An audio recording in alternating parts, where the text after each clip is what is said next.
Hey guys, Professor Bill, Comic Book University, and Hunt for Wolverine Claws of a Killer, issue number 4 of 4. What's the big secret in this one? Nothing. Nothing. Somebody kidnaps, what's his face? The kid, Wolverine's son, Dakin. That's it. Nothing really big. Turns out they were actually tracking Lord Darkwind's stuff here. Okay.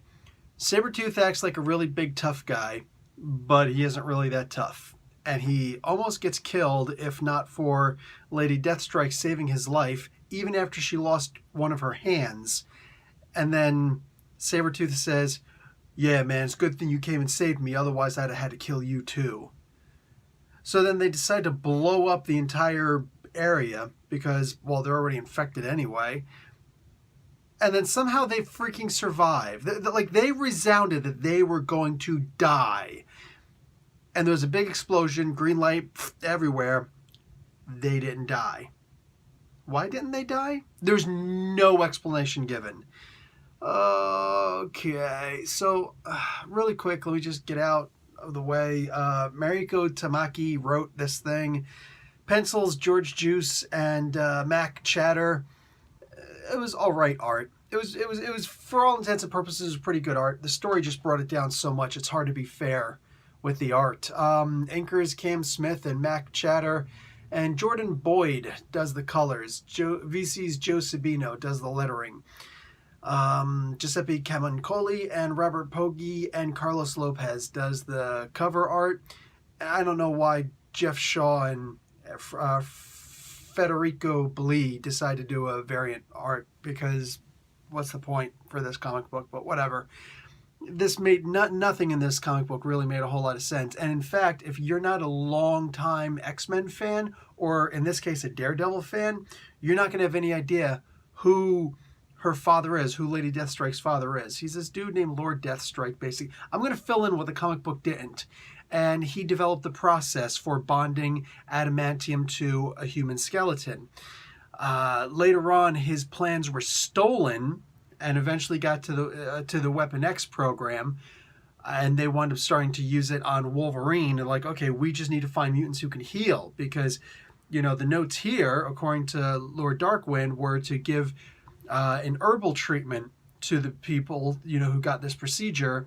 And then if they can survive the first week, they'll be okay. If not, they're going to die anyways. You might as well just murder these guys. Whatever. They're useless. You know what I'm saying? So we can skip all that and just simply get mutants who have a very strong healing factor. Mind you, Sabretooth's healing factor was not strong enough, in their opinion, to be given this process. Just saying.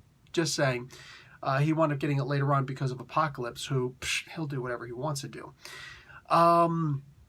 Anyway, Lord Darkwind did start perfecting his abilities with, you know, to bond adamantium to people. In fact, it's his procedure that was used to bond adamantium to, throws the cards, Bullseye.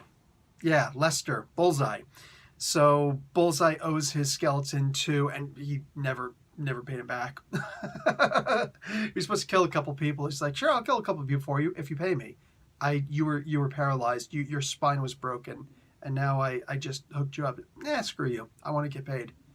Wow, you gotta love crazy. You gotta love crazy. Anyway, yeah, that's who Lord Darkwind is. So when Lady Deathstrike keeps saying, it was your adamantium that we were tracking.